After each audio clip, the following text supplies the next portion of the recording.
everybody. Well, I'm so delighted to have today on the People Study at Lance Castle. And many of you will have seen the horrific video that happened to Lance during COVID, and it shocked our entire movement.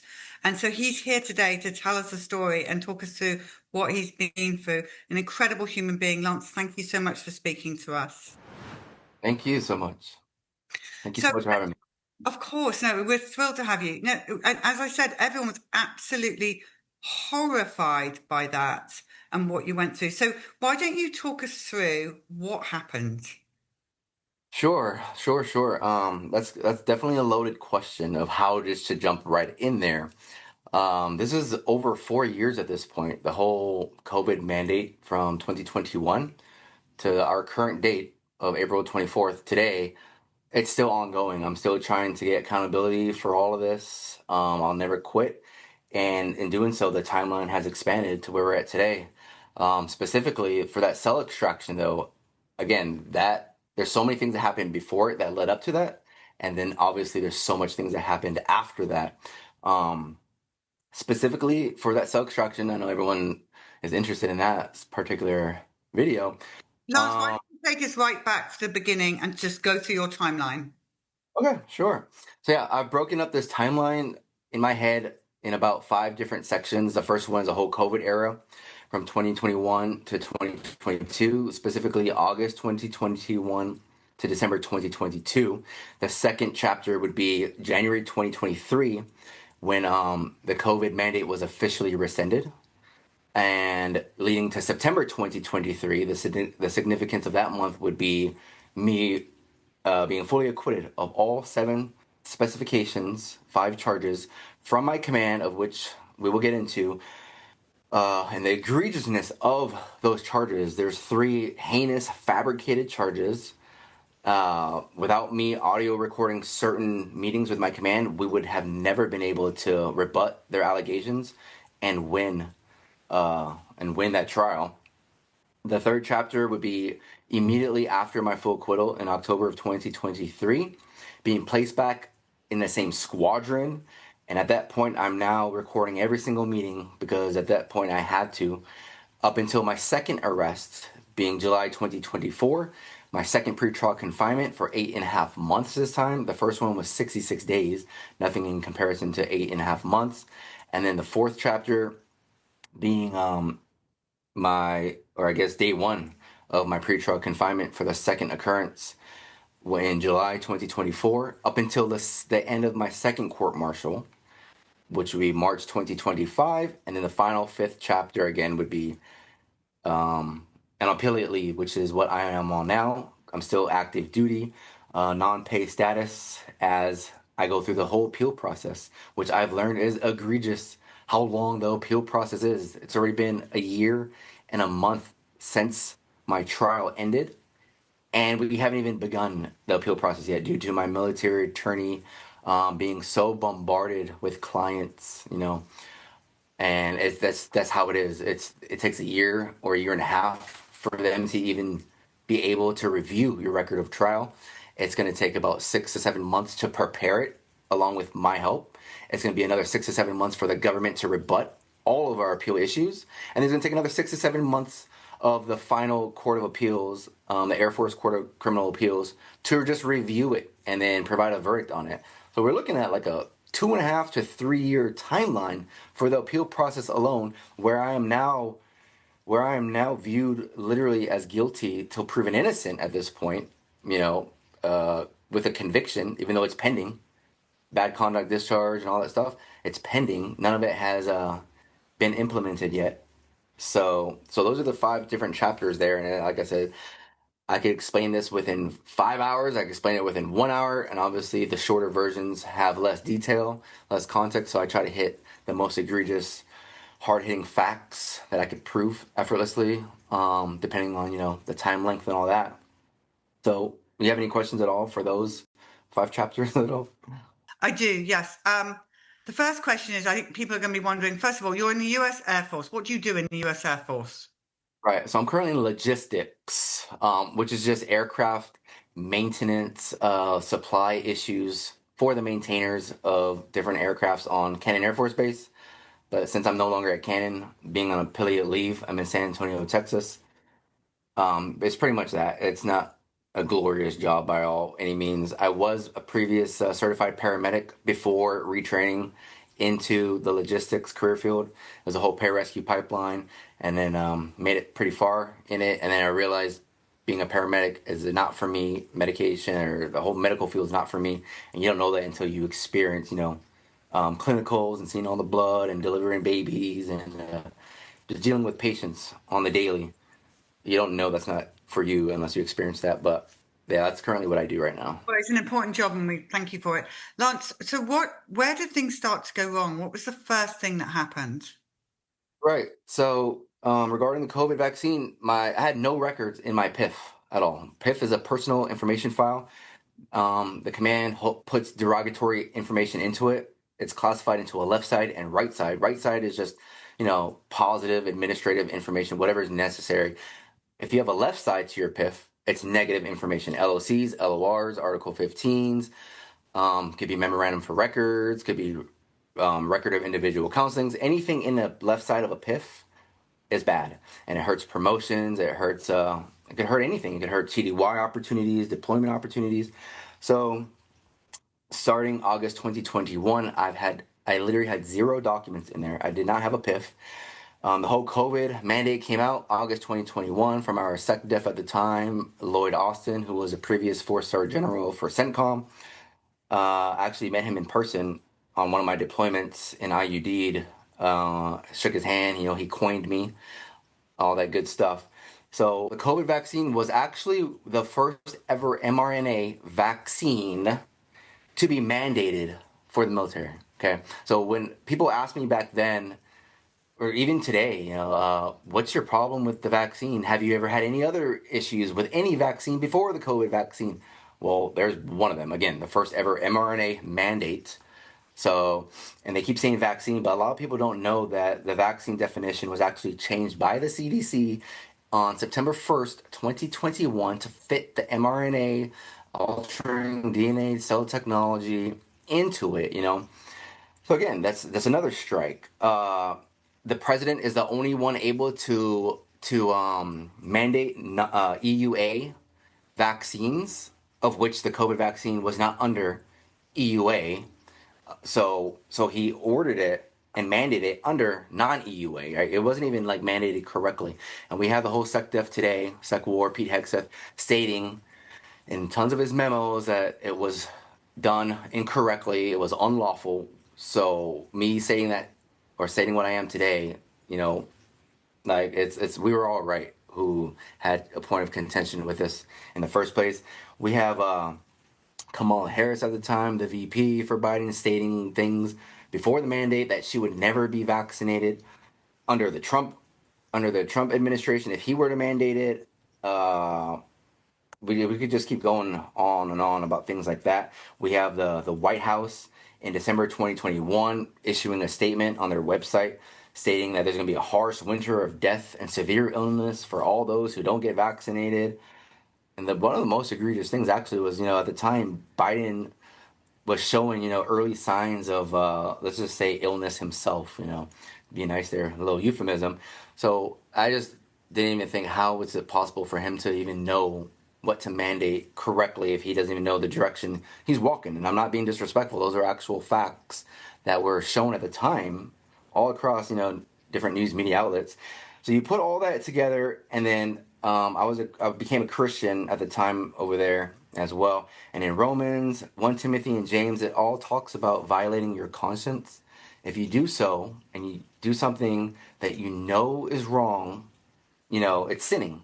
And I didn't even want to go down that field. So I did a whole religious exemption with the help of my pastor.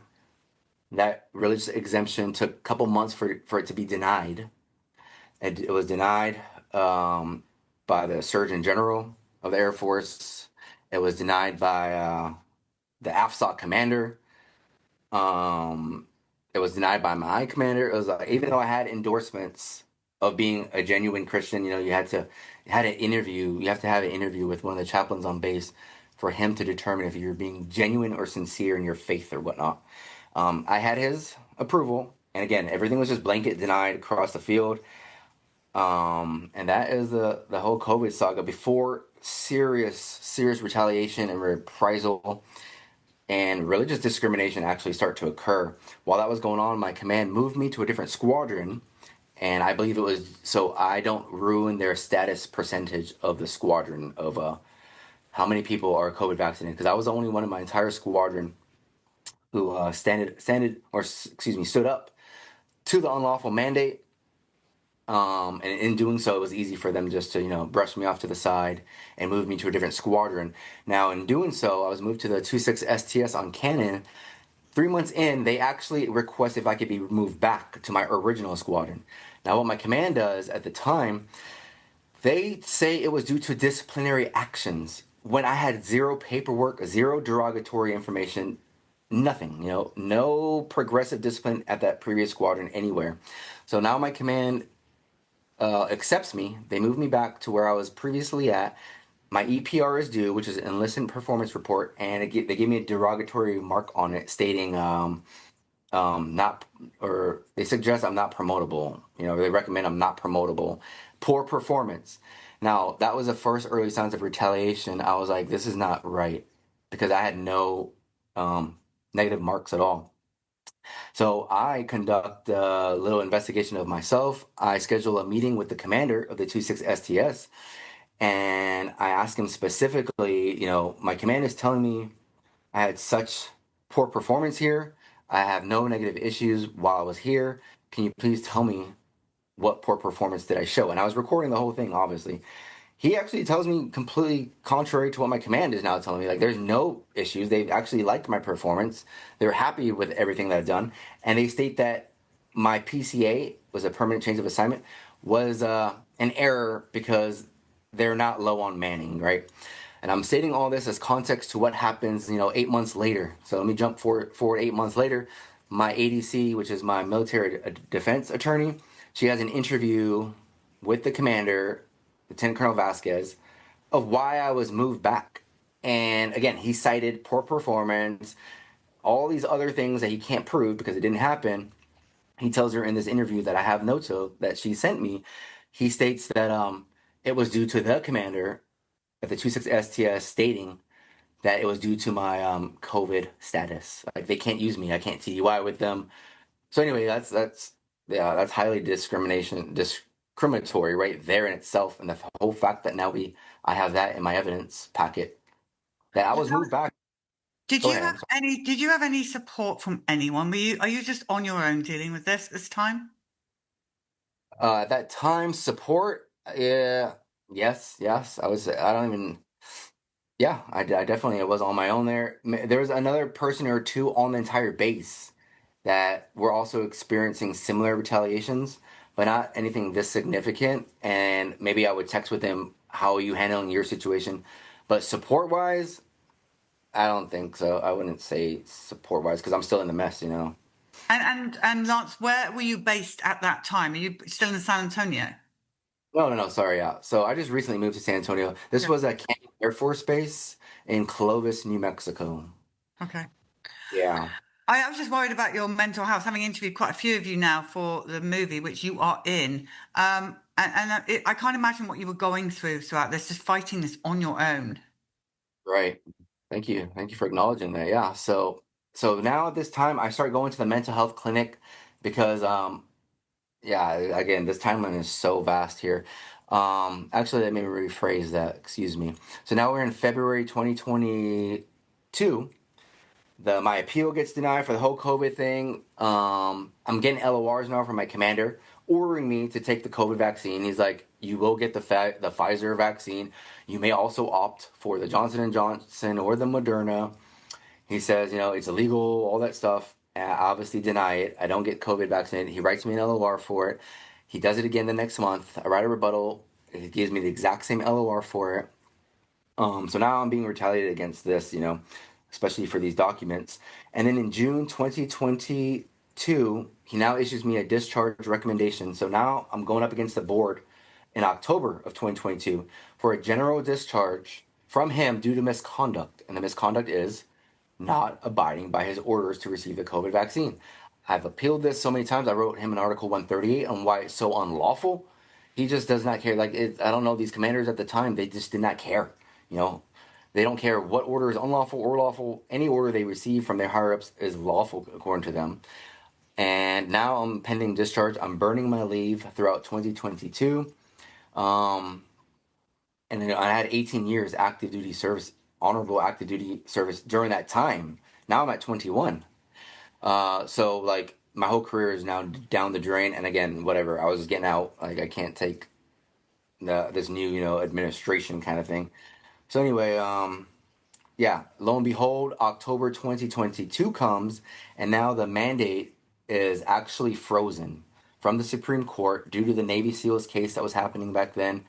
So instead of me being discharged at that month and pending the board review, I'm now in limbo. I moved to another section within the squadron under a new supervisor, and things are great between him and I at first, but things slowly, not even slowly actually, things go downhill pretty quickly at the towards the end of the year. Again, I'm in limbo. We're waiting on the decision of if the mandates are going to be re-implemented or revoked. So December 2022 comes. This is the first time I ever received LOR paperwork from my new supervisor, and it was due to literally petty issues. He said I was late to work when I have text messages with him that I was not at again, this is like a little detailed context here. I had a military medical phone call that I took outside. I told him about it, and then he classified me as being late. It was really petty. I called him silly in a text message, and he actually stated that me calling him silly in a text message was threatening language. They now start to use little things like this and blow it way out of proportion in 2023 and so on. But this is just how it gets started. Most people would be like, is calling your supervisor silly, disrespectful, and probably most would think that. But the relationship that him and I had, asking if you want to go to the gym after work, he comes in the morning and pounds my fist like, "Hey, what's up, Sergeant Council? Good morning." And I just called him silly at the time. I didn't think it was disrespectful, and he never brought to my attention that it was disrespectful. But he definitely blew that out of proportion as if it was threatening language. Okay, anyway, now we're in January 2023. Now this is now where it starts to spiral out of control till current day.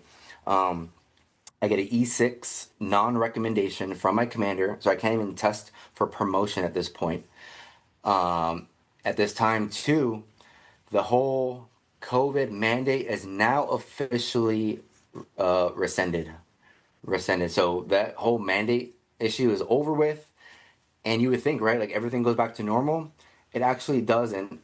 Now all the derogatory information that I've had in my progressing PIF stays, but the SecAF of the Air Force, Secretary of the Air Force Frank Kindle, he issues a memorandum around February of 2023 ordering all commanders to remove any derogatory information that pertain to COVID and people's COVID refusal removed from their documents, at least the verbiage, So if something was specifically for COVID, they need to redraft it and remove COVID and then, explain the rationale behind it if it was something pertaining to COVID.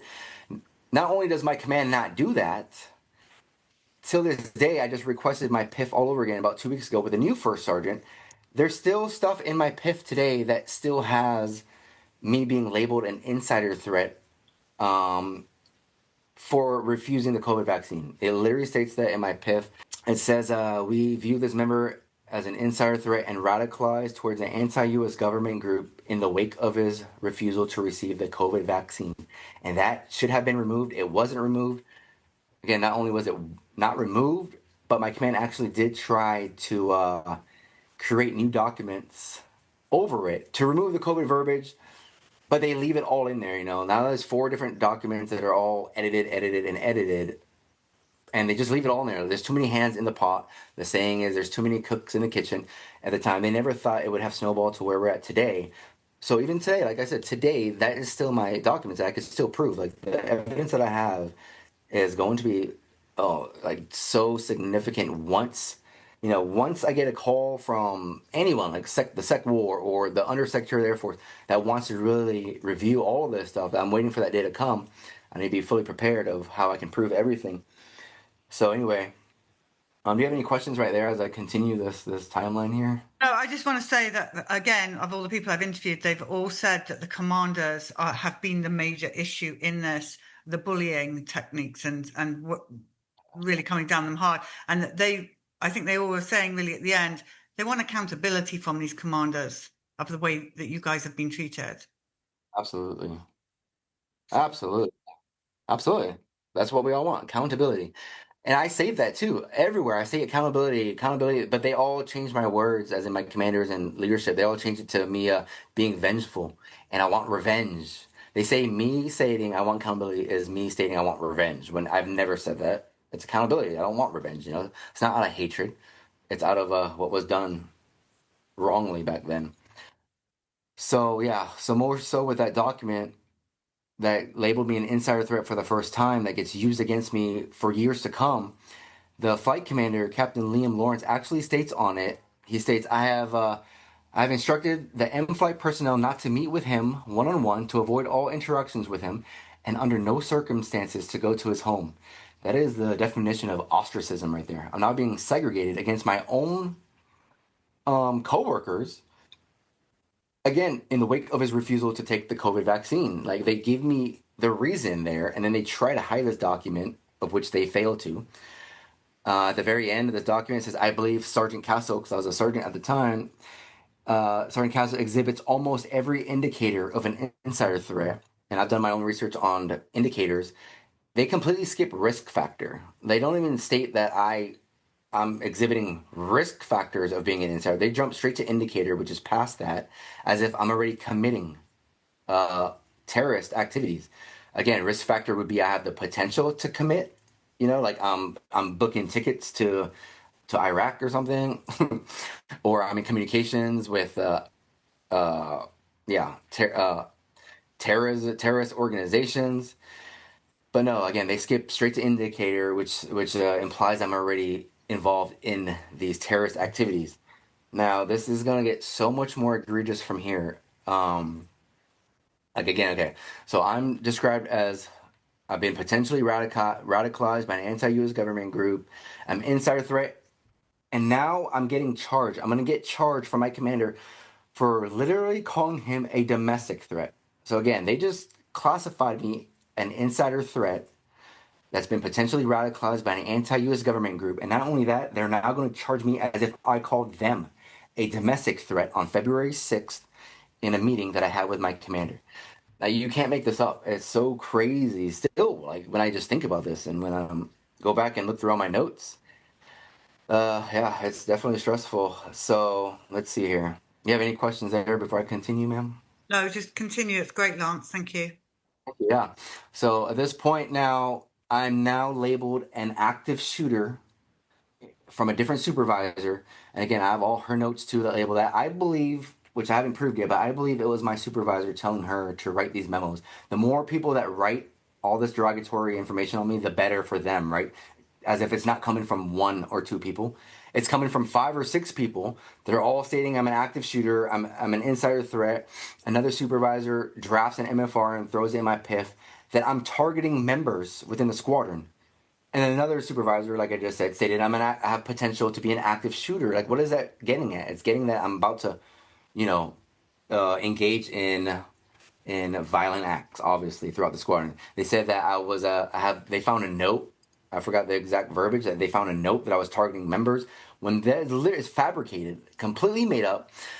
And this goes on for a couple months. Like I didn't know this was even happening at the time. I knew there was potential for this, but the collusion, the level of collusion that these people were doing at the time, which is not even anywhere significant as a second time. Like this is just how it all begins, you know.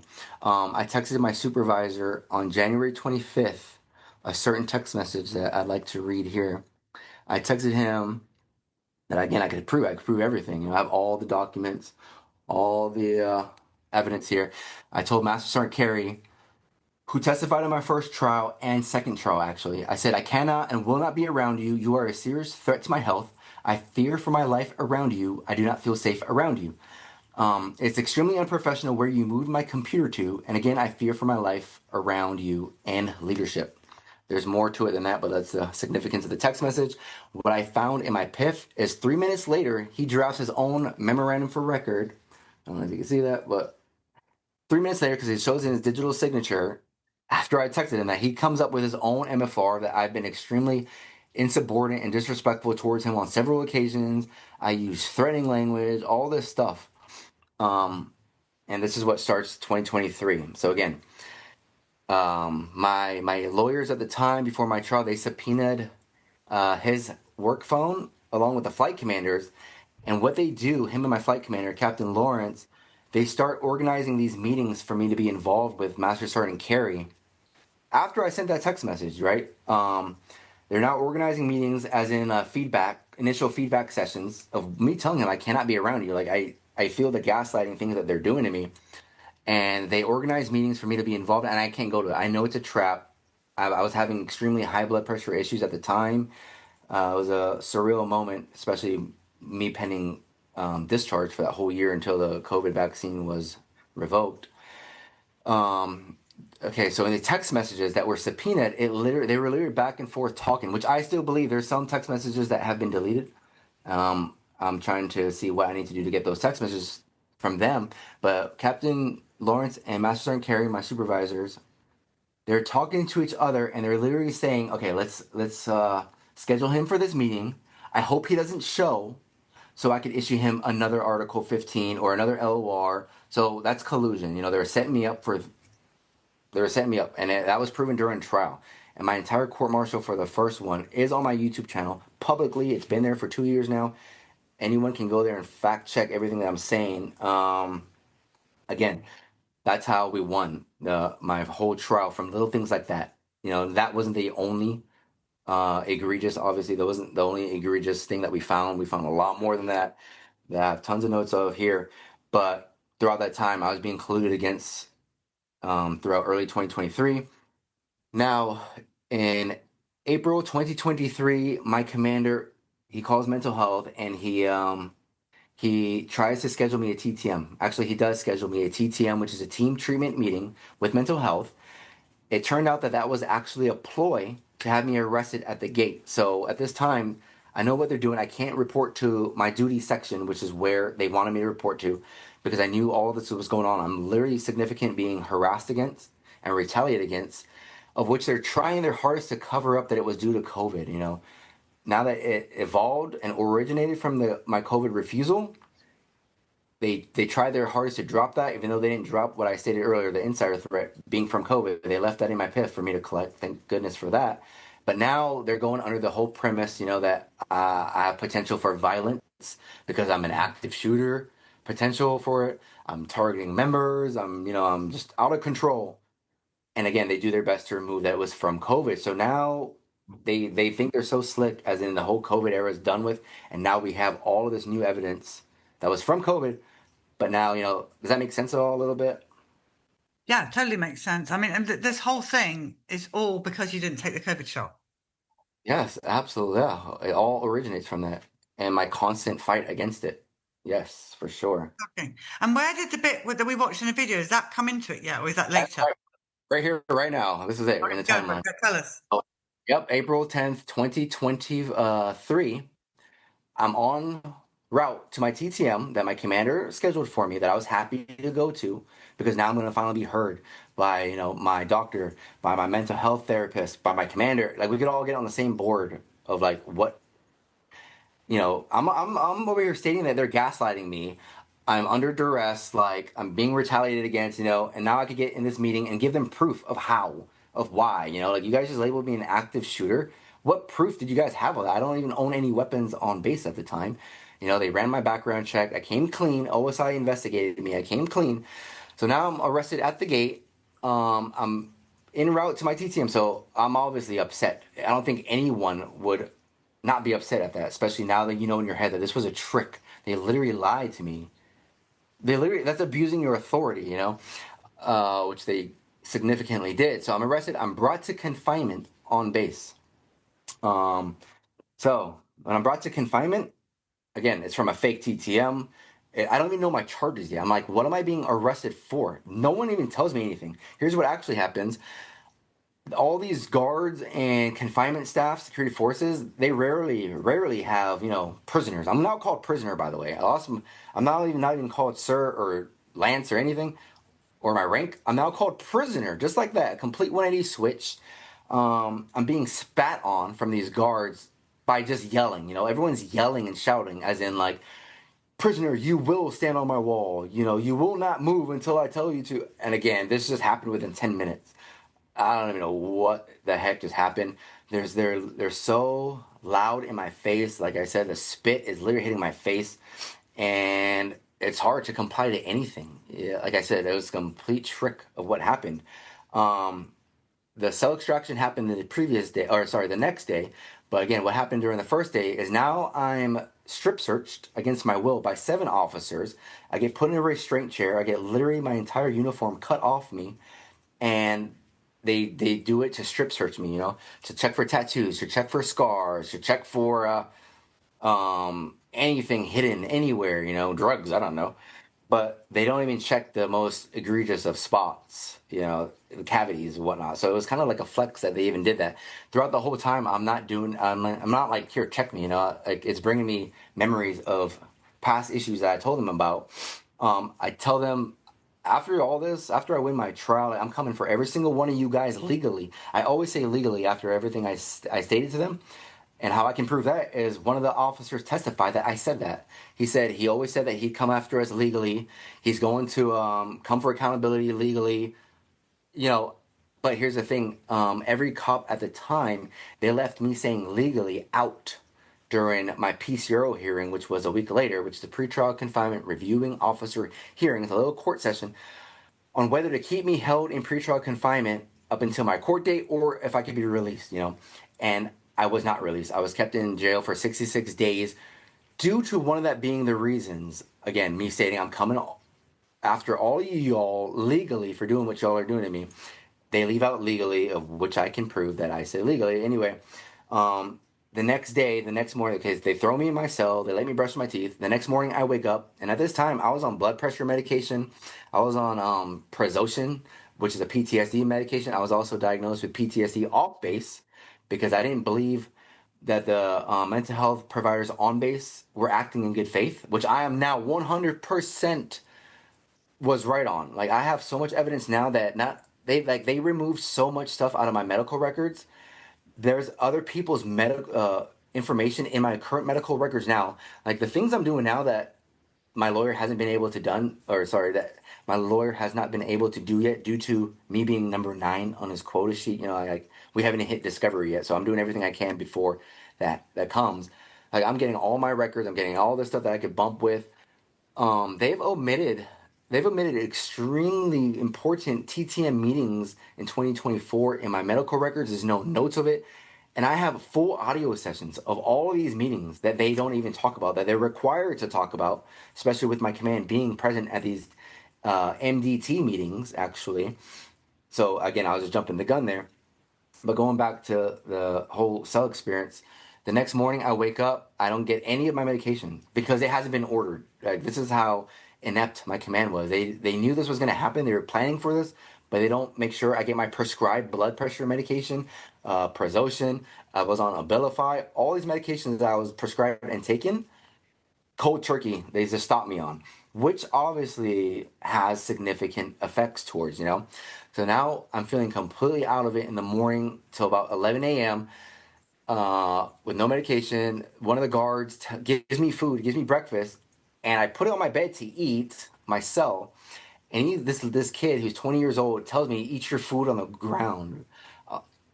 I like I'm a dog or something. And again, it's all building up.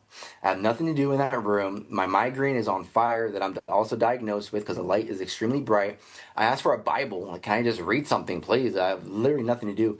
And he tells me that he can't give me a Bible due to me being on suicide watch, and they need to watch me for 3 days before I can have anything. Like it doesn't even make any sense. Like at all. It's just crazy the logic. How about like give me a Bible and then watch me through the camera if I do anything to hurt myself with my Bible? I don't know. But no, I don't know what they expect out of someone to just sit there for 3 days. So all this accumulated, right? And again, the final I don't know, final piece for them that threw them off was I wasn't taking the blanket over my head. Now we're in the cell extraction video here. And again, that was due to my migraines. I was shielding the light from my eyes, and they said, remove the blanket from your face. I told them I can't. It's literally too bright. Can you please turn the light off? Because there's outside light coming in from the windows. Can you please? They don't want to help me out with anything. So I said, sorry, I cannot. Not okay. So now my lawyer subpoenas their text messages months later. So now we have like the full scope of things. We have the missing puzzle pieces.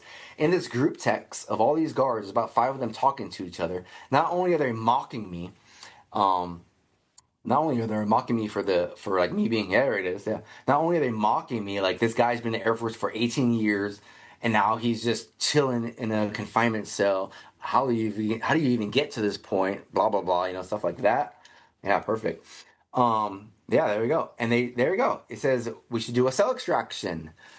And by regulation, a cell extraction should be towards a member who's hurting him, or a prisoner who's in imminent threat of hurting himself or hurting others, they need to subdue him quickly.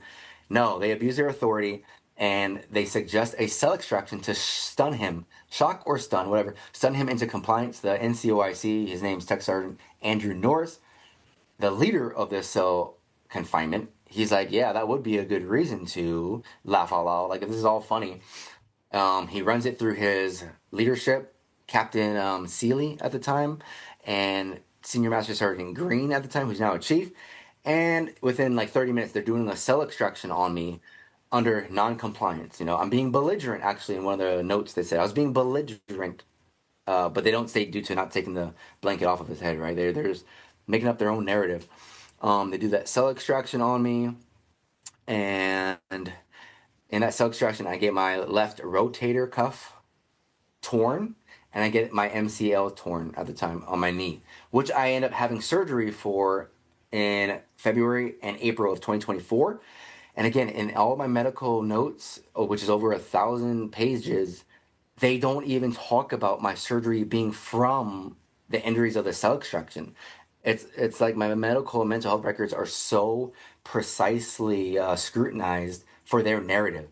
They list all my surgeries, and the only surgery that it shows is wisdom tooth extraction in 2009.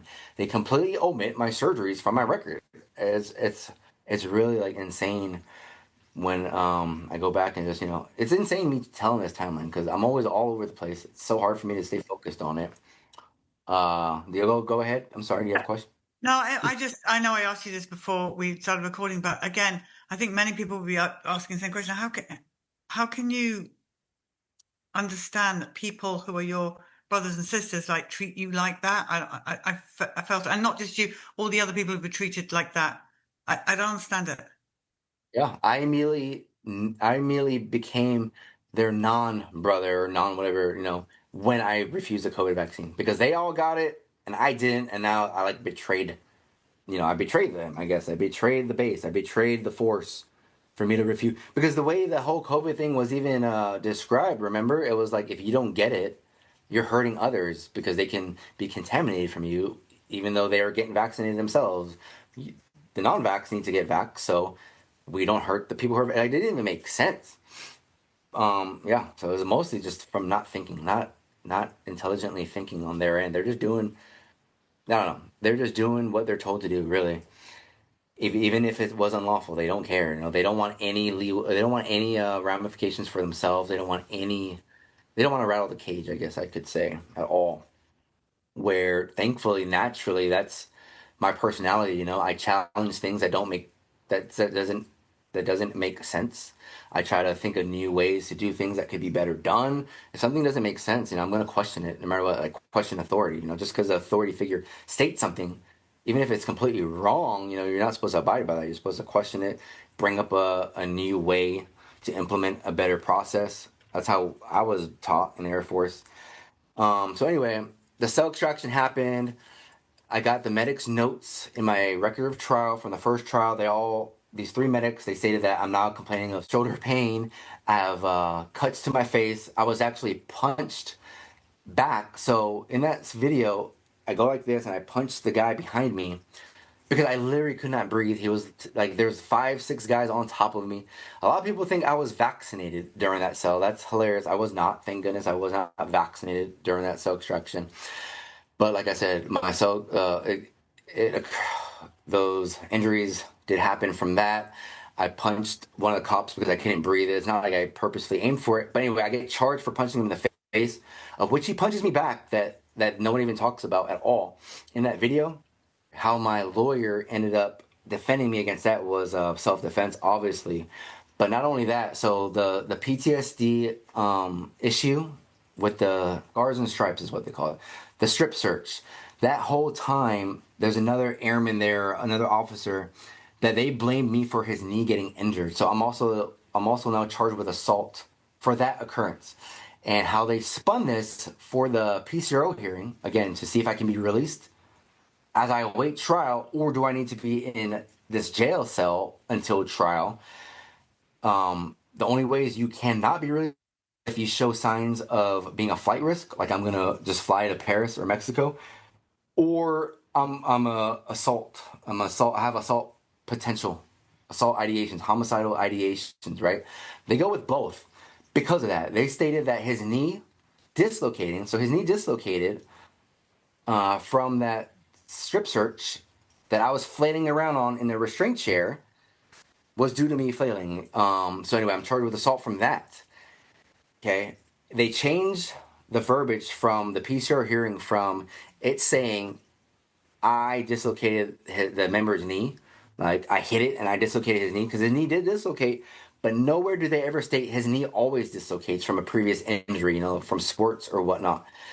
So they're blaming everything they can. It's called stacking the deck against someone because the more charges they stack against you, one should land, and if one lands, then they win. It's a complete win if just you get convicted off of one. So my official charge for the assault is now changed from dislocating his knee to castle strike the security officer, law enforcement officer's knee with my leg or with his leg. They removed dislocation. And this is one of the craziest charges to me because, the witness immediately testified, 5 months later, that I never touched him. And not only that, him and I had discussions throughout my confinement as well. I asked him, "Did I really hit your knee, man? If I did, I'm so sorry." He says, you did not. You didn't touch me." He said he bent over to untie my shoe, get me ready for the strip search, and his knee literally just toppled over and dislocated again due to his knee being so broken down, but they blamed me for that. They charged me for that, which would have been a felony conviction, an assault. You know how, I would have been ruined on the outside trying to find any employment with an assault felony conviction. That is some serious stuff there. Again, the whole testimony of him, his name is Senior Airman Diedrich Kelly. I like him a lot for telling the truth. He stated on the stand over 5 times that I never touched him. I did not. He actually gets upset with him constantly keep asking him that. He's like, he did not touch me. And he says it was his own fault that his knee was dislocated. All right, Mr. Kelly, just so I'm clear, Airman Castle did not hit you? No. He didn't strike your leg? He did not. Okay. You're aware that the charge that he's facing is that he struck your leg? I was not aware of that. Okay. If I tell you that the charge that he's facing currently is that he knowingly struck your leg, does that surprise you? It does. Why? Because he didn't hit me. Okay. And obviously, I was acquitted of that charge effortlessly from the witness testifying that I didn't even touch him. So now, how am I even able to be charged with dislocating his knee, striking his knee, if the witness testified that I never touched him, right? So at this time, he literally just got out of the Air Force. He was a civilian now. So I think, I'm still trying to investigate that last part of all of this. I think while he was active duty, they told him that they were going to charge me with that.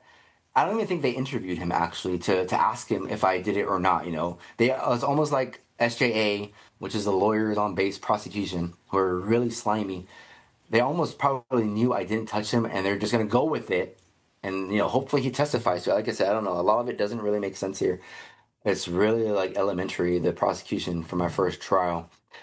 Do you have any questions about how significant that is, real fast? No, I mean, no, I don't have any questions. It's fascinating and disgusting. So do continue. Thank you. Yeah. And okay, so that's one charge, assault. My second charge is desertion. Desertion, you have to have over 30 days of not reporting to work. Not only was I, let me rephrase, I was reporting to my first sergeant, I was reporting to the chaplain, I was reporting to mental health clinic, I was reporting everywhere but where I was being significantly ostracized against, my supervisor, of which we have subpoena text messages of them planning stuff behind my back. Not only that, the subpoena text message showed that they were stalking my whereabouts on base. They were asking like, what's his driver or what's his license plate? Okay, he's at the clinic right now, blah blah. So they were like tracking me. Um, my supervisor was making fun of me to his wife. They were making fun of my COVID vaccine status. They're like, he thinks this COVID vaccine is so ungodly. Like they're just mocking me throughout these text messages. This is a master sergeant and a captain. My supervisors, my leadership, literally acting like children in the text messages that were revealed in court. Um, yeah. So okay, where are we? So desertion has to have over 30 days of not reporting to your work. Okay, so they charged me from March 1st, 2023 to April 10th, 20, which is over 30 days, right? But like it's so ridiculous because I was on leave throughout March 1st to March 12th because my dog at the time, his name was Monkey. He was having a lot of issues and he sadly passed. That I was bringing him to the veterinarian clinics back and forth on. So they tried to include my leave throughout that time just to get me the over 30 days to charge me with the more significant charge, which is desertion instead of AWOL, which would have been the lesser included offense, LIO. So anyway, throughout the second day of trial, desertion was immediately lowered to AWOL. Again, they cannot be this incompetent. There's no way they're lieutenant colonels and majors and captains this incompetent. So I refuse to believe they're incompetent, even though I may have called them that.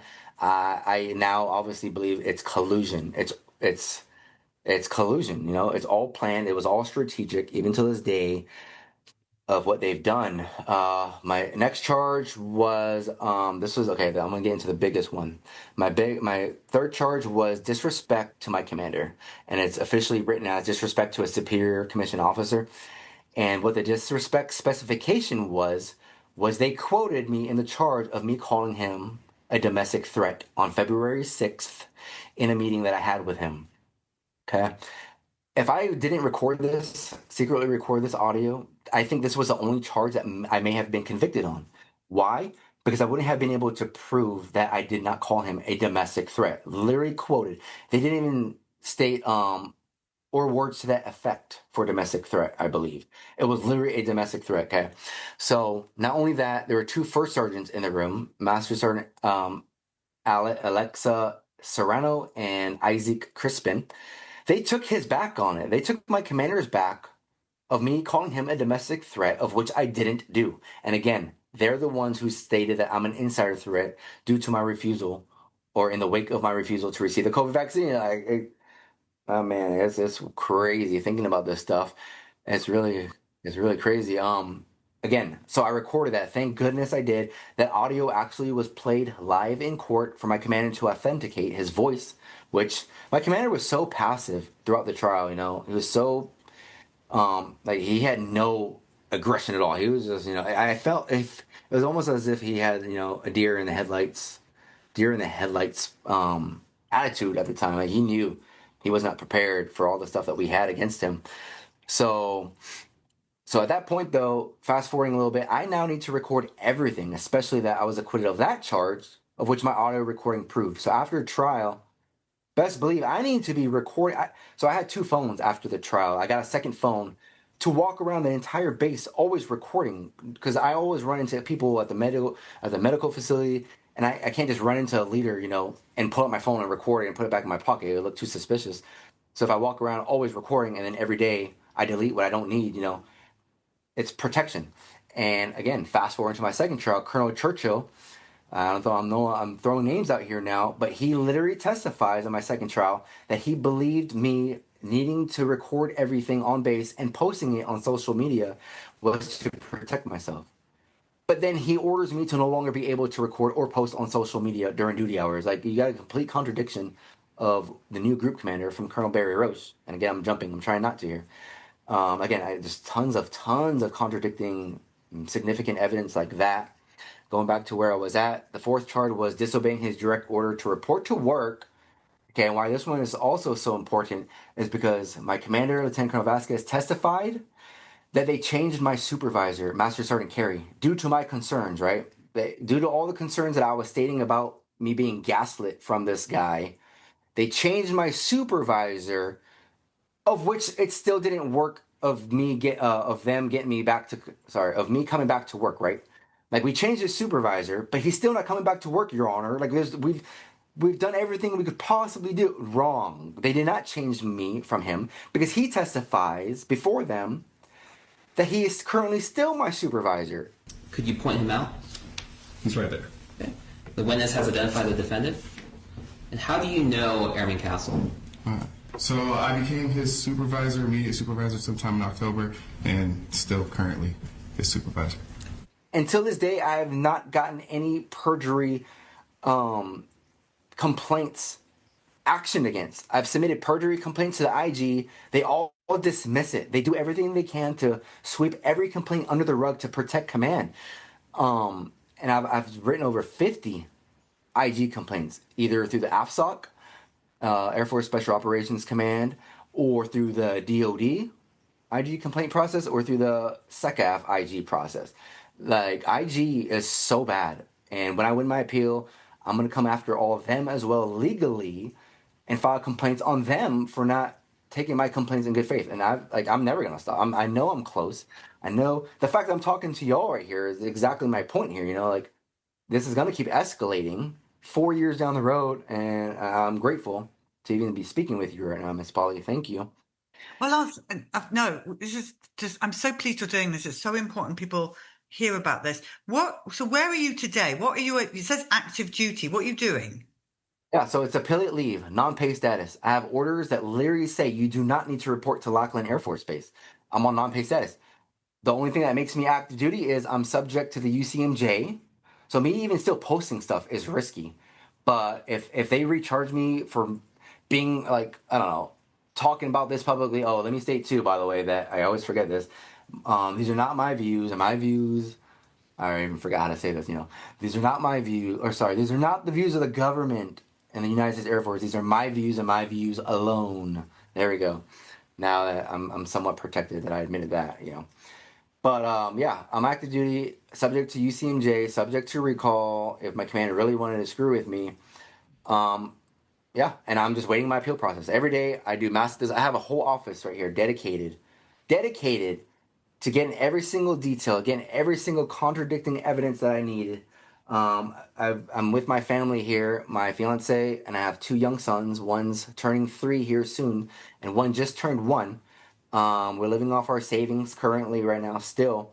And here's the most egregious part. I win my trial, fully acquitted, right, from the judge, the honorable judge, because the integrity that this judge had, Colonel Vicky Marcus, if she ever hears this from me, I'm grateful for her, because if I would have had my second judge for this trial, and this guy's name is Major Nathan Royer, who completely overlooked every single piece of evidence that we had. He did such a terrible job, and the complaints that I'm going to continue to file on him will not stop legally, respectfully for him. Yeah, it would have been devastation after the first trial. But here's what I want to state. I won my full acquittal. My command immediately falsified my dispositions. What happens when you undergo a court-martial? Your command and or SJA, they're supposed to submit the verdict, the dispositions, which is what that is, the verdict of the judge, to the FBI CGIS for a database background, check, for future background checks. They submit my assault charges, which I was acquitted of, as withdrawn and dismissed. Not acquitted. Withdrawn and dismissed, as in that would mean the prosecution decided to withdraw the charges due to lack of evidence, which still sounds important, but actually that can linger in your background check if that was accurate. If they really did that, it would show, because I've already been denied job opportunities. I have applied through Bexar County for a corrections officer position, and they literally told me that that my first trial background check shows assault charges as withdrawn and dismissed. And they explained to me that, yes, even though it says withdrawn and dismissed, it doesn't prove that you didn't commit assault on someone. And they said it's possible that the person who you assaulted or alleged assault could have dropped it due to fearing of what you could do after. You know, I get what they're saying, but I told them, okay, cool, it doesn't even apply to me because I was fully acquitted. I show them my entry of judgment. They don't even care. It's almost they thought like I'm lying, you know? Oh my gosh. And then the other 4 charges, again, fully acquitted. My whole background check should have been acquitted or completely removed. Those say not criminally prosecuted. So they charged me for that, but didn't criminally prosecute. That's, who cares? It's inaccurately wrong. It's saying it never went to trial. It was never litigated, and the facts never were on the table for the judge to rule acquitted, you know? So I'm still in the process of trying to figure out who did that. I submitted a complaint against the SJA, Lieutenant Colonel Sean McGarvey of Cannon Air Force Base, and this complaint has not been rejected yet because of the detailed evidence and information that I put in it. It was in December of last year. That complaint is still in the process. They've written me twice now that that JA, who was overlooking it, has requested a 30-day extension. Okay, a 30-day extension. Like this is the only complaint that I've ever done, that have ever been provided out of the over 50 IG complaints that they've requested 2 30-day extensions at this point. So I'm thinking, obviously, they're doing whatever they can, coming up with whatever they need to deny this complaint, but they haven't found exactly yet how they can, because they can't. And not only that, again, like that, even though how serious that was, I never stated this, that I found evidence of my command and SJA removing a document from my PIF. It was an LOR that I mentioned earlier from Kerry. They removed that LOR and gave the judge and my defense team my PIF copy with that document removed, which is tampering with evidence, which is, again, perjury, tampering with evidence. So I made those 2 complaints on that SJA, Lieutenant Colonel, and it's still in the process. Now, why is that LOR being taken out of my PIF so important? Because it proves double jeopardy. I also got an Article 15 for that. They said I was disrespectful to my supervisor, again, of the same behavior, the same actions, because the judge asks my commander on trial, if you gave him an Article 15 for disrespect to a supervisor around the exact same period as all this was happening, because I'm recharged for this now. So we got the LOR, we got the Article 15, and we got my charge, which is my 5th charge, being disrespectful to my supervisor. She said, why would you recharge him with disrespect to a supervisor if you already punished him with an Article 15? Can you please provide your rationale on that? He literally tells her under oath that he cannot. He looks down like a puppy dog and says, I cannot. Which means SJA, his prosecution team, did it all for him. They did everything for him. And he wasn't able to articulate his reasons of why he charged me with certain charges. So again, that's egregious. Okay, and then the biggest thing, again, I keep saying the biggest thing, they put that document back into my PIF after the trial, of which I found out because I keep requesting my PIF, every year to see what new things they've added or changed. Like, they think they're so slick, and I'm like my own detective at this point. I have to be. And now they use that PIF again when they rearrest me for a second time to substantiate why I need to be held in pretrial confinement for nearly 9 months. They reuse that document along with active shooter and everything else I mentioned, insider threat, targeting members, to keep me held successfully now in prison for nearly 9 months. And that document that I'm talking about being removed is back in and used for my second trial and sentencing. Like, it's now part of my what's it called? Record of trial. It's called your ROT, record of trial.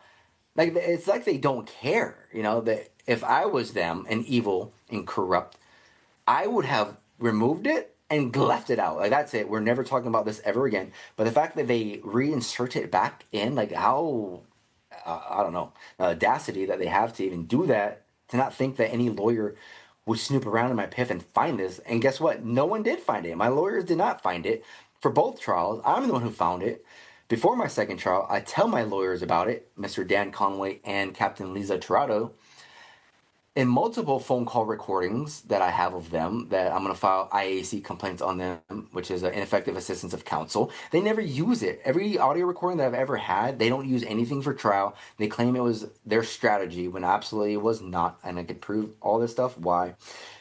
And then yeah, that's pretty much the end of chapter 2 there. And again, like this gets chapter 3. I don't know. It gets so much crazier from there. I'm now put back into the same squadron under the same commander, and this guy, this commander, Lieutenant Colonel Vasquez, who's now retired, by the way, but it doesn't matter. People who are retired from the military are still subject to the UCMJ, so he can be recalled back for a court-martial himself if significant enough, and if I get the right people to investigate this.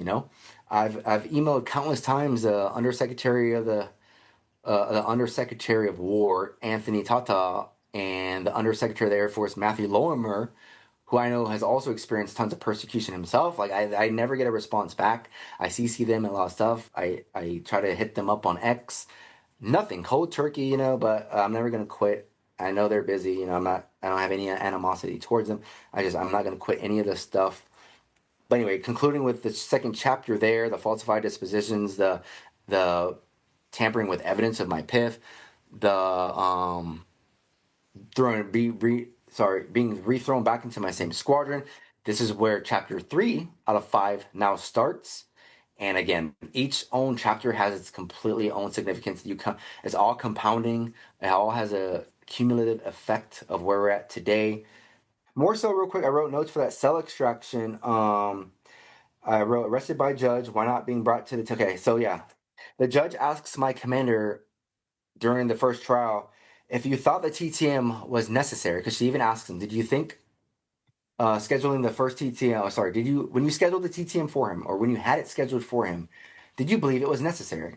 Obviously, he has to say yes, right? Because if he says no, then she could ask him, then why did you have it scheduled? You're abusing your authority. So he passes her test by saying yes. But then she catches him by asking him, well, if you thought it was sincere, why did you not have him brought to his TTM that he was scheduled for by you instead of the jail on base, right? His answer was, I thought it was a done deal, end quote. I don't even know how to translate that. I thought it was a done deal. Like it wasn't his problem anymore. As if I'm just gonna go away, it's crazy. But that was his answer. All these answers that he gives, again, it has its own cumulative effect of why the judge acquitted me of all charges. She clearly saw everything that was happening throughout trial. It's called UCI, unlawful command influence. The UCI that was proved and displayed throughout trial of the entire timeline leading up to it. And COVID was mentioned tons of time. COVID was mentioned tons of time in my second trial. But at this point, oh man, like okay, I'm not gonna get into the second trial yet. Yeah, so again, my commander cannot answer stuff. The flight commander testified. He said tons of egregious stuff himself. The judge also, she asks every single witness. There are 5 witnesses. Master Sergeant Carey, Captain Lawrence, my commander at the time, Lieutenant Colonel Vasquez, Kelly, Senior Airman Kelly, who's an officer. He's a man, even though he has a last name is Kelly. I don't want anyone to get that conflated. And then Poteet, another officer. She asks each and every one of them her own set of questions. Now, why would she need to do this unless my defense team properly did their job? I'm implying that they didn't. I gave them way too much credit that we were acquitted. The first time I said that my civilian lawyer was one of the best, I didn't really know how the system worked back then, even though I just undergone a first court-martial. The judge is who gets all the credit. Like, she was of high integrity, high honor. Like, again, that is how you judge. Impartiality, no bias. You go off of the facts. You gather facts. You find facts. Because now I have a second trial and a second judge to compare my first trial and the first judge. I have everything to compare now between judges. And again, the second judge, golly, man, it's so bad how he performed. So anyway, the judge asks the flight commander on stand, how many people do you supervise? And he just mentioned everyone in the squadron, so 350 people. Then she goes, out of all the 350 people, how many of them have had mental health concerns or brought them to your attention? And he said about 25, right? And she's like, so out of 25, was Castle the only person that you did not believe? Like, she trapped him.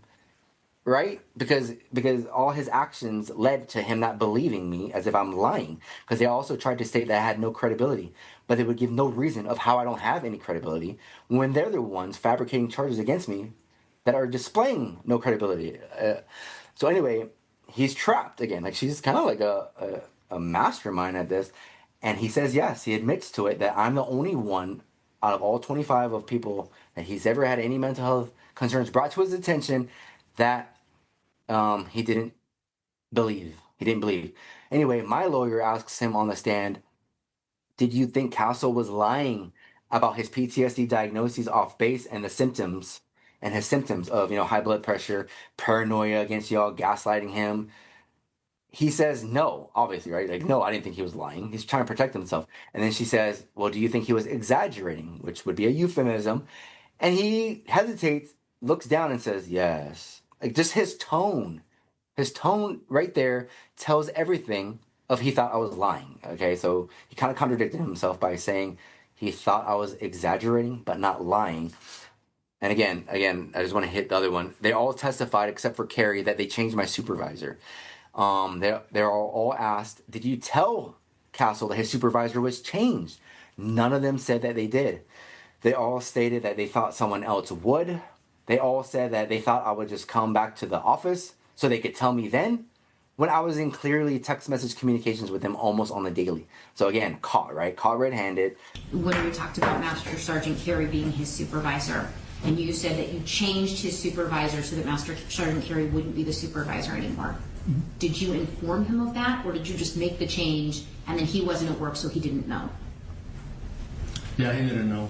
He didn't know. We made the change and he just never went back to work. So yeah, he didn't know. Members in your command were in constant contact with him, and that's my understanding is that at the end you were in daily, or someone was in daily contact with him. Why didn't someone tell him, hey, the problem that you have, Master Sergeant Carey has been removed? Why didn't anyone tell him that? He wasn't showing the work, so it didn't. Why didn't you have someone tell him, we've removed Sergeant Carey from your supervision chain, to see if that would he came back to work? Yeah, we could have, but that's something we missed. I missed. Were you aware when Master Sergeant Carey was removed as his supervisor? Yes, ma'am. Did you notify Senior Airman Castle directly that Master Sergeant Carey had been removed as his supervisor? I don't believe that I did. Understanding that it sounds like Airman Castle was telling you that he did not want to be where Master Sergeant Carey was. When you removed Master Sergeant Carey from the situation, why didn't you inform Senior Airman Castle? I don't recall him. So now I get back to the squadron. I'm now labeled delusional disorder, persecutory type. Mental health is now being weaponized against me. They diagnosed me being delusional and NPD, which is narcissism. I look at my medical records. They backdated my narcissistic personality disorder to August of 2023, which was before my trial. Not only that, there's no rationale of why they claim I'm narcissistic, but they're diagnosing me with narcissism.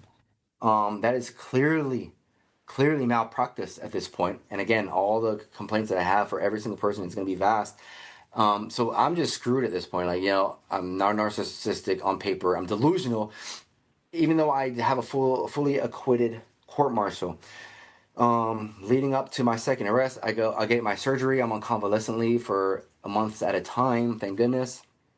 So one of the biggest ones is the new commander, Colonel Stuart Churchill, who's taken over from Barry Roche, who Colonel Barry Roche was the commander and boss of Lieutenant Colonel Vasquez. They now wait for Roche to leave. It's like they lost the battle, but they're not going to lose the fight in their minds. Now Colonel Churchill takes over and immediately whips the reins. He writes me a new LOR off of a blown up incident in mental health clinic. Okay, but here's the biggest thing. I have all audio recordings with him, and he now orders me to no longer record on base again, and I need to. I already hit this hard. I need to, because if I don't record on base anymore, they could literally file fabricated charges on me due to already having done so. And if I abide by his unlawful order, I even told him it's unlawful, if I go on base with while recording, my first sergeant told me that I could legally be arrested. So I'm screwed at this point. So A or B, pick your options. I go with C. I cannot report to base anymore, and I escalate it up to his commander and above him and above, and I go as high as I can, as high as possible. Not only that, being ordered to not record on base anymore, I asked him, "Are you aware of the diagnoses that I was diagnosed with in the CDE that apparently the wing commander, ordered, which is delusional and narcissism now, and intermittent explosive disorder, and unspecified trauma, stressor related. They diagnosed me with all this. I was actually diagnosed with PTSD from a Laurel Ridge treatment facility in San Antonio, Texas. We went to San Antonio in December 2023, of which I'm diagnosed with PTSD. I get back in January 2024. I have PTSD in my records now, but in February of 2024, it's now removed. So they removed PTSD, as in the mental health clinic on Cannon Air Force Base, and they replace it with NPD, and then they backdate NPD before the trial. Like, they think they're so slick. It's. I'm blown away at always like finding their inaccuracies, their contradictions, their omissions to my records, their sanitations to my mental health records. So at this point, I can't go to base anymore. It's like the retaliation is so significant at this point and so strong. I text messaged the wing commander, Colonel Jeremy Bergen. We're literally text messaging now, and I told him everything that the commanders under him are doing, but he doesn't step in. No one steps in. No one helps. No one investigates. Everyone gets in on it. It's almost like, oh man, it's like one word. My word against them can't be wrong. There's also a TTM with Vasquez while I was at the LRTC over the phone with my therapist. He literally tells the therapist, of which I recorded, that he was provided no rationale on why the judge fully acquitted me. He literally tells her, and he makes up his own assumption. He said that it could be just her giving him a second opportunity. Okay, we don't know why he was acquitted. It doesn't make sense essentially why he was acquitted. So that means I'm going back into the same squadron as not fully exonerated under them. I don't know, it was a situation that was really hard to defeat. And then I had another TTM with a Colonel Barry Roche, who I mentioned, and he actually tells me that I recorded, that's fully on my YouTube channel. He tells me, he says all these weird idioms, really. He says, he implies that all these people can't be wrong. He said there's give and take on both sides. That means that there's all this documentation from so many people that no way every single document is wrong from them and I'm right. So he's implying that even though I may be right on some things, I can't be right on everything. As in, I even asked, because this was his response to my question of were you aware I was labeled an insider threat, an active shooter, OSI investigate, and that's when he said that. He also states, if all this information is wrong in your documents, I would like for you to prove it to me. After I was just fully acquitted from trial, he tells me this 3 months later, I would like for you to prove to me that the documents are wrong. I'm actually excited when he tells me that, because I feel as if that's like, being non-biased, and he wants to hear me out. But he takes that back. He never schedules a meeting. He never lets me schedule a meeting. I asked him before we hung up the phone, can we schedule that meeting so I could prove all these documents to you? And he changes the subject. He's like, I don't know what you're trying to get at here. We're trying to help you. I'm not really necessarily worried about the Air Force aspect. I'm worried about you. And then when I left the Laurel Ridge treatment facility for PTSD treatment, which is just, group sessions and all that stuff, I was under the impression, because they told me I'd be going to a completely different squadron as an ops group. I get back to Cannon Air Force Base in January 2024 with my family, and my new first sergeant tells me that plan fell through due to my security clearance. So after I won my first trial, my security clearance was not reinstated. And that's a big deal, because I have audio now of my commander and I talking after my trial of him telling me that he was going to get on that, look into reinstating my security clearance. So now, again, this is just UCI. This is significant unlawful command influence. They're doing whatever they can because they think they can, because no one has ever challenged them to this level. Because in order to challenge command like this is what happens. This is what happens. You risk court-martials, you risk convictions, you risk dishonorable discharges, you risk no pay. It's a fight. It's an uphill fight with your hands tied behind your back. But I thought that was extremely significant for me to state there. So anyway, fast forwarding to mid-January 24, I can't go on a base anymore. So 3 weeks this happens. I'm literally texting the first sergeant constantly. I'm asking for meetings with the wing commander. I'm trying to explain everything. I'm having meetings with OSI. I'm telling him why I have fears of returning to base. Again, everyone is a team on that base against me. Like, I don't know. It's really egregious how they all teamed up. You know, the wing commander states something, and then they all do it no matter what. No one stood up at all. So I'm rearrested at my house, which I wasn't hiding. I told them like I actually needed another court martial. I told them I need to have another court martial because that's the only fair chance and fair place that I'm gonna have to rebut all y'all's charges and all that stuff. But no, I was wrong. That second trial was a complete sham. But I was under the impression that all judges are of high honor due to my first judge showing high integrity, you know?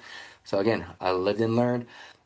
They threw me in jail in a civilian confinement facility in Portales, New Mexico. They moved me all over the place. They brought me to South Carolina at one point for actual prison. It's a brig. Constantly as I'm being shuffled around, my medications, again, prescribed medications aren't being provided to me.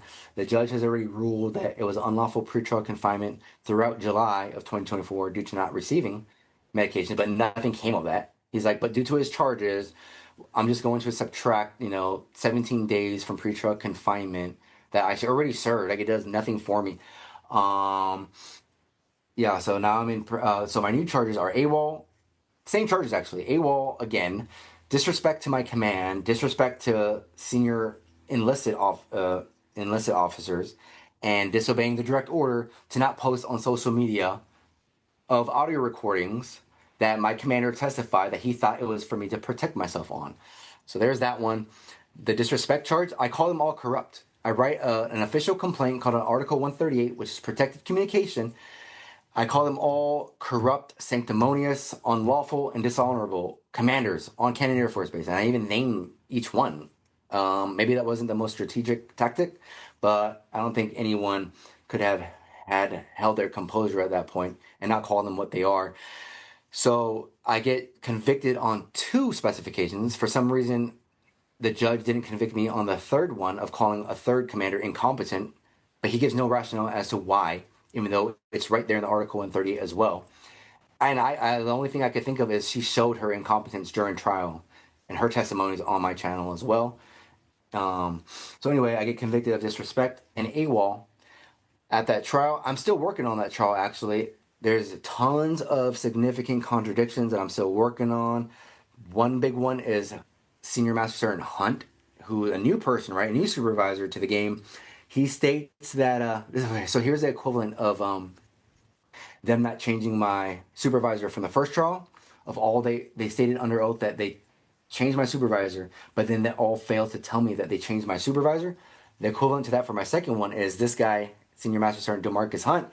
He states that he found a spare office for me to work at alone, all by myself, alone, so I could have no issues with, and then he states that there's nothing that they've done for me that worked. Like, I still was refusing to report to base, is what he states. Even finding me that spare office that I was requesting.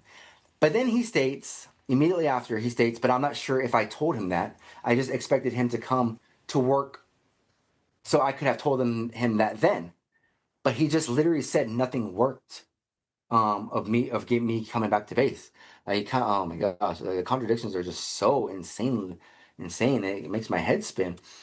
And at that time, there's another supervisor, Master Sergeant Calhoun, who told me that the spare office that he found for me is good to go. Like, I can report back to work soon, because where they had me at, there was a lot of people there, always asking me about my situation. I was not comfortable there.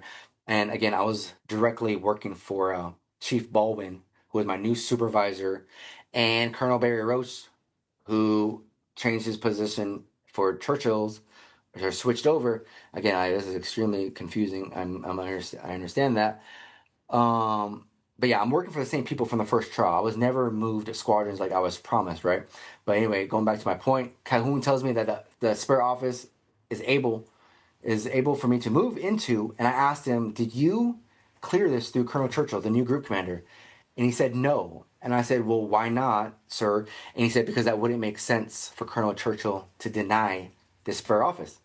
And I was like, and again, this is all recorded. I told him, well, a lot of this stuff is not making sense. Can you please ask him if that's even able to happen? Lo and behold, he asks him, and he calls me back and tells me that the colonel denied it, and I can't even work there. He denied every single alternate duty location that even my lawyer, military lawyer, um, requested of him, as in working in her office, which is right next door to where I was working, the same building. And he denied that on the stand. He testified that he didn't approve any of these alternate duty locations because it would be me working outside of my AFSC, which is your Air Force Specialty Code career field. But that's highly contradicting because where I was currently at was already outside of my AFSC. So these are all the little contradicting points, and there's tons of them that the judge is almost like the judge wasn't even there. Like he was looking at everyone and he acted like he was aware, but he had no questions. My own defense team had no questions. I can't believe the trial that happened uh, with all the information that we had that wasn't used. So I'm convicted here now, but it's pending conviction again until my appellate review, which is going to be another year and a half or two. 1 year has already passed, and I'm so excited for this appeal. I've almost not learned the entire appeal game, but like I've done tons of research on my own within the last year of all the significant evidence that I have. There's four big bombs, UCI, unlawful command influence, and I have over 30 issues of that. IAC, ineffective assistance of counsel, that my own defense team severely hurt me with. Judicial bias. Now during prison, this is an actual real prison now, where I was transferred to in South Carolina, awaiting trial with prisoners that were convicted. As I'm pretrial, waiting trial, and there's not many of us there. There's only like 3 of us at a time, and there are like 150 prisoners there. Like an actual real brig. I write the judge an IG complaint, 2 de novo reviews, which is for him to review additional information to make a new decision on removing me from pretrial confinement. And everything that he used to substantiate his reason to keep me in pretrial confinement was exactly the same evidence, quote, evidence that my command used. So he did no investigation. He's just going off of what my command used. So the complaints that I have for him in the future are going to be tons. And I write him all that complaint. I wrote him a cease and desist, but the biggest one was an IG complaint. So for judicial bias, just for a judge to even, he doesn't necessarily have to show bias, but if there's any reasonable expectation that he could show bias, like the potential for it, from an outsider perspective. So the fact that I wrote him a DOJ IG complaint, heavily criticizing his decision, I even call him incompetent, I believe, on that. It was a lengthy de novo review is what it's called. That could definitely have bias, to an outsider perspective, of course. If there's any of that at all, the judge needs to recuse himself. And the fact that I asked my own defense team, I want this judge recused, I want a different judge, and they told me that would just delay your trial even longer when we still had months in advance. And they never took that seriously again. So it just goes back and forth of all the severe issues that I have to bring for appeal. The biggest ones are the PIF tampering I already brought up from the first trial, the falsified dispositions from my first trial, the nightmare of omissions from my mental health and medical records, the MDTs, which is multidisciplinary team meetings that the base has against me. There's no records of that in my mental health records, and it's actually required for the medical facility and the mental health providers, which was Samuel Oldham, which is a psychiatrist on base, and another one, Major Rachel Wiley, the flight commander of mental health clinic, to have made some kind of note about it, especially with my command being present, and they're talking about my medical issues, right? So I looked up that reg, and it's required for there to be notes of the discussions. There's no notes of any of those MDTs, of which there's 13 witnesses actually for my second trial. Most of these witnesses testified to the MDTs, and there's like over 5 or 6 MDTs from April, May, and June that they all have behind my back. They never let me have my TTM, post CVE TTM that I was promised. I have recordings of me and my mental health provider. She's telling me that she's trying to like hint to me by telling me that there's no way the mental health facility can remain non-biased against you. And I have that in a recording, and why that's so important, and because the notes that she write against me in a NARSIM, which is a narrative summary, is completely contradicting to the phone calls that her and I have had and the discussions. Like, it's almost as if she didn't write what she wrote in my NARSIM, and the whole point was just to have my MEB board denied, which is a medical evaluation board, from my CDE. Falsified diagnosis, like I said, this is one of the biggest collusion stories ever that I'm still working on until present day. The failure to reinstate my security clearance after my full acquittal. I'm trying to get my lawyer here to request discovery evidence of how they can prove, how they can prove my security clearance was looked into. Was it sincerely looked into? Was there anything? If there's nothing that if there's no records of my commander trying to reinstate my security clearance, recommending my security clearance back, excuse me, that is unlawful command influence. That's going to be an appeal issue that the judges at the Criminal Court of Appeals will view and rule on. That the UCI was significant. They said that my PCS was denied after the first trial, but it was never really looked into. One of the chiefs, Chief Baldwin, said that she looked personally into a hardship PCS for me, but it was denied at the AFPC level. Of course, she's placing blame on them. But then I have a phone call of me and my my military attorney, Lisa Tirado, of her telling me no records exist of my AFPC PCS recommendation. And not only did she tell me that before trial, it's not even used or questioned by anybody witness-wise on trial. Like, she failed me completely on that. Again, I'm just saying that the extreme evidence that I have for this appeal coming up, once I win this, and I keep saying that because this is how confident I am for this point. Once I win this is going to show that my whole court-martial second trial was a complete corrupt orchestration. It's going to show that the judge ruled unlawfully. It's going to show the 2 to 3 years that I was in appellate status was completely unlawful. When I'm exonerated, and it's going to be bigger than my first trial being fully acquitted. Although I have to wait out the 3-year process now. It's not as flamboyant and hard-hitting as a full acquittal immediately, because it dies down. 2 to 3 years appeal set dies down. People move on. But my tenacity and motivation towards this has not died down at all.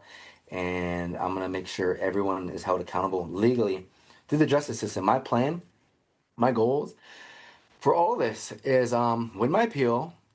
Then I want court-martials for everyone complicit, and that needs to go through the IG, through whoever investigates it above them. That's why I hope, this reaches the SecDef or the documentary that you guys are making reaches that level so they could look into this. That would be so amazing if that ever did happen. But I want court-martials if necessary. If it's deemed court-martials for them, for the wing commander, for everyone that acted unlawfully by perjury, tampering with evidence, unlawful command influence, abuse of authority, abuse of power, lying completely on the stand, constantly. Court-martials for all, and then I'm going to open up a joinder civil lawsuit. I don't know if I could do criminal lawsuit. We'll see when that time comes. I don't want to jump the gun, but then I'm going to file civil lawsuits, joinder civil lawsuits against all complicit, all commanders complicit, all medical providers complicit. And again, I'll cross that path when that time comes. But every day, my motivations for that gold list right there grows more and more.